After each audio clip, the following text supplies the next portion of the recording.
ways to evaluate those symptoms.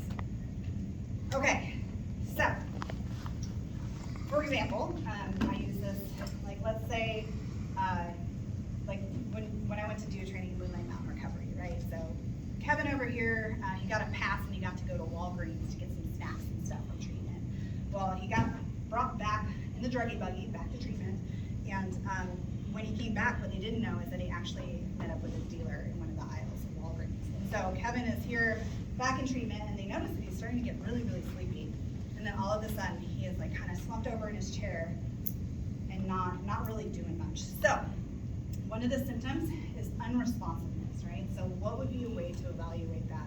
The one thing you want to do is stimulate them, right? So people who use opioids, one of the symptoms of being high is kind of like nodding out. But if they're overdosing, they are not responding to stimulus. So one of the things you could do is you could yell at them and be like, "Hey friend, can you hear me? Can you hear me? Are you there? If you can hear me, say something." Right? If they don't respond to that, you might want to shake their shoulders. Be like, "Hey, hello, are you there? Are you okay? Respond to me." And please don't slap them. That is only in the movies. So they, and don't put them in a shower. None of that's going to help. Those are all myths. But one of the other things you can do to stimulate them is it's something that's called a sternal rub. And what it is you take your knuckles and you rub it very hard on their chest bone right here.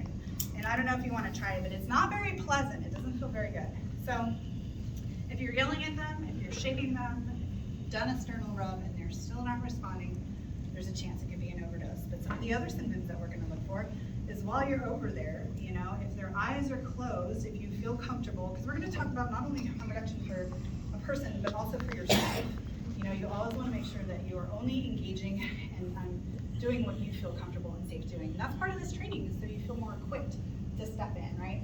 But we're over here and Kevin's eyes are shut, so I'm just going to gently open his eyelids and see what's going on with his pupils, right? So if his pupils are pinpoint, which means that they're really tiny, there's a good chance that it could be an opioid overdose. One of the differences is, so if it's fentanyl, what I've heard is a fentanyl overdose is going to come on very fast. Where a prescription or heroin overdose might be gradual. Fentanyl's fast, right? And then also, you may not even be able to see their pupils because their eyes may be rolled up in the back of their head.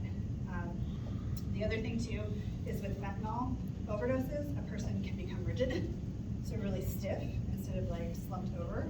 Would you agree? Is that right? Yeah, sometimes people call it wooden chest syndrome. It's kind of the What is slang. it called? Wooden chest syndrome is like kind of like almost like a slang people use for that. I'm going to add that to my presentation. Wooden chest syndrome is great. And so, yeah, one of the other things is because we talked about opioids being a depressant, the breathing may sound slow, slow, stopped, or disrupted, right? And so what that's going to be like, and you can either, watch the chest rise and fall if you don't want to get too close, or you can put your ear over your mouth, or just listen, what is the sounds that they're making, right? Is it like a snore, like gurgling, like a choking sound?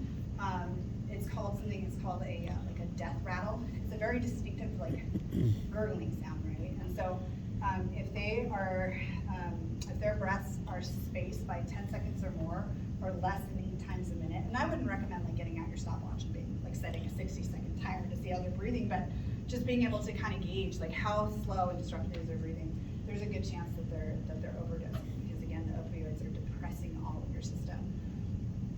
Cold skin is the person turning blue or gray, or depending on their skin color, purple, and you're going to see that around their lips, their nail bed. Are they cold? Are they clammy? And then also a reduced heart rate. And you can check someone's heart rate by either checking their pulse on their neck or their wrist. You can put if you're like, I don't know how to do any of that, you just put your ear right to their chest and listen with their heart rate with those symptoms that I've been assessing. That Kevin here is actually indeed overdosing, right? So what do we do next? And again, I just want to remind you, like, if you get it wrong, if you give someone a one,